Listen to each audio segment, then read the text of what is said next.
Musical Monday.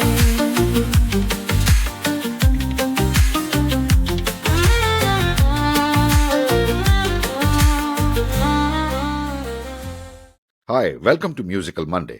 My name is Amitabh. हालांकि ये किस्सा मैंने बहुत टाइम पहले सुना था, पर क्योंकि आज जब मैं एपिसोड रिकॉर्ड कर रहा हूँ तो महाशिवरात्रि है, तो आज का गाना और उससे जुड़े हुए दो इंटरेस्टिंग फैक्ट भी कुछ उसी अल्हड़पन और मस्ती से जुड़े हुए हैं। जब बात हो मस्ती की और गाने की, तो अनायास ही सबसे पहला नाम दिमाग में किशोर कुमार का आता है। आज का गाना है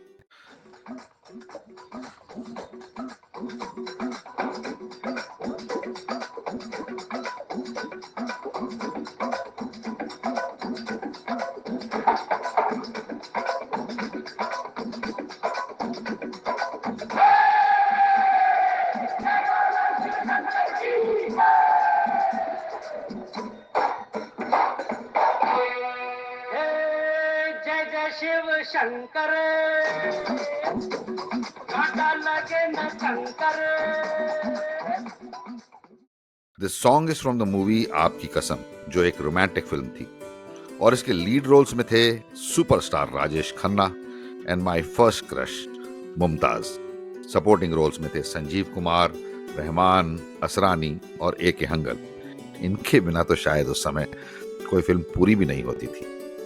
इस फिल्म के प्रोड्यूसर एंड डायरेक्टर थे जे Om Prakash. I don't know आप लोगों में से कितनों को पता होगा कि जे ओम प्रकाश साहब ऋतिक रोशन जी के नाना जी भी हैं। इस फिल्म के गाने लिखे थे आनंद बख्शी साहब ने और म्यूजिक दिया था आर डी बर्मन ने। और जैसा कि उस दौर में होता था, आर डी बर्मन के सारे गाने हिट होते थे। इस फिल्म में भी ऐसा ही हुआ। टोटल 6 गाने थे इस मूवी में। द टाइटल ट्रैक वॉज करवटे बदलते रहे रात भर हम आपकी कसम। द सेकंड सॉन्ग वॉज चोरी चोरी Chupke Chupke.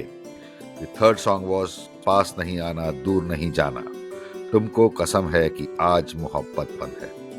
And the fourth song was सुनो कहो कहा हाँ सुना कुछ हुआ क्या, अभी तो नहीं कुछ भी नहीं।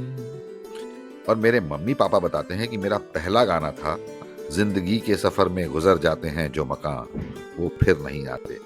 And this song is also from the same movie. And finally हमारा आज का गाना जय जय शिव शंकर। तो भाई साहब, किस्सा यूं है कि जे ओम प्रकाश साहब की ये डेब्यू फिल्म थी, इसलिए वो बड़ी एहतियात से एक एक चीज प्लान करके चल रहे थे। बताते हैं कि इस सॉन्ग के लिए उन्होंने पंचम दा को 25,000 रुपए का बजट दिया था, which by the way was quite a substantial amount in those times। पर हुआ ये कि जिस दिन इस सॉन्ग की रिकॉर्डिंग होनी थी, एंड ये समय वो था जब रिकॉर्डिंग के time film producers, directors, actors, writers सब जमा होते थे और बड़ी पॉजिटिव इंटेंट के साथ फिल्म मेकिंग के हर एस्पेक्ट में अपना कंट्रीब्यूशन देते थे। हाँ, तो जब जे ओम प्रकाश साहब इस सॉन्ग की रिकॉर्डिंग के लिए स्टूडियो पहुंचे तो वहां का नजारा देख के दंग रह गए।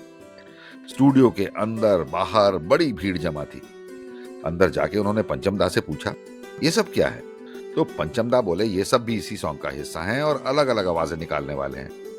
भाई, ये सॉन्ग था मस्ती भरा, तो आर डी बर्मन साहब ने इसे जिस तरह से कॉन्सेप्चुलाइज किया था, ये सब झींगा मस्ती तो होनी ही थी। अब जे ओम प्रकाश साहब इसी को बड़ी मुश्किल से पचा पा रहे थे कि पंचम दा ने उन्हें एक और पंच मार दिया कि साहब, आपको इस सॉन्ग का बजट बढ़ाना पड़ेगा। और माहौल देखकर उन्हें भी लग रहा था कि सॉन्ग का बजट तो बढ़ेगा, तो उन्होंने पूछा कितना? पंचम दा बोले 50,000। ये सुनकर उनका मुंह उतर गया, पर करते क्या? उस दौर का सबसे सफलतम म्यूजिक डायरेक्टर ये कह रहा था और ये उनकी पहली फिल्म थी। अनबने मन से उन्होंने हाँ कह दी और चेक पकड़ा दिया।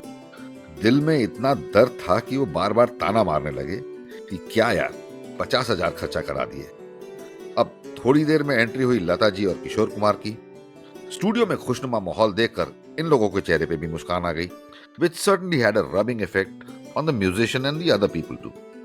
किशोर जी और लता जी पहुंचे रिकॉर्डिंग रूम में, तो शीशे से किशोर कुमार जी ने देखा कि उनके दोस्त पंचम का चेहरा थोड़ा उतरा हुआ है।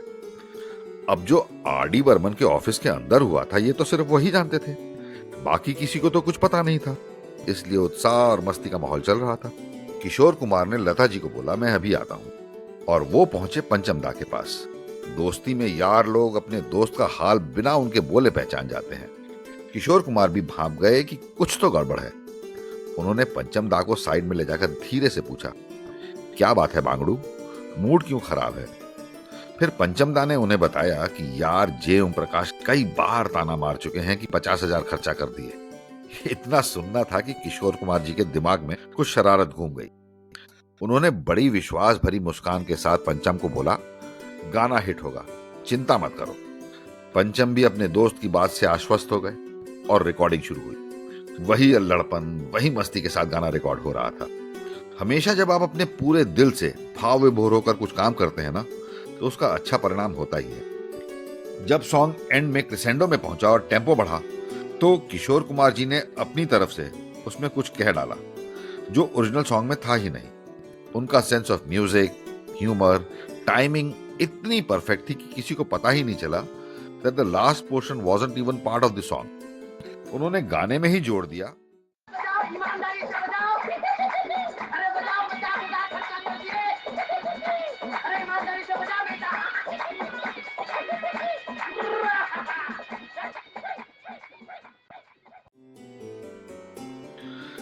जब फाइनल रिकॉर्डिंग जे ओम प्रकाश साहब को सुनाई गई तो वो भी मुंह नीचा करके हंस दिए।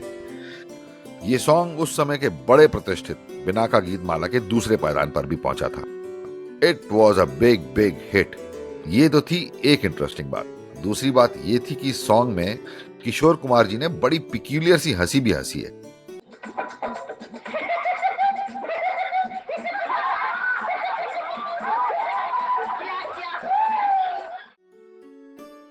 दरअसल ये शंकर जयकिशन जी की जोड़ी में शंकर जी की हंसी की मिमिक्री थी।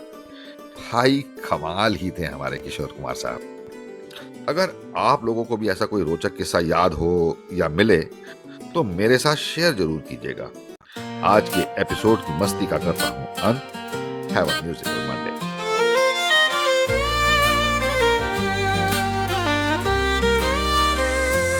Musical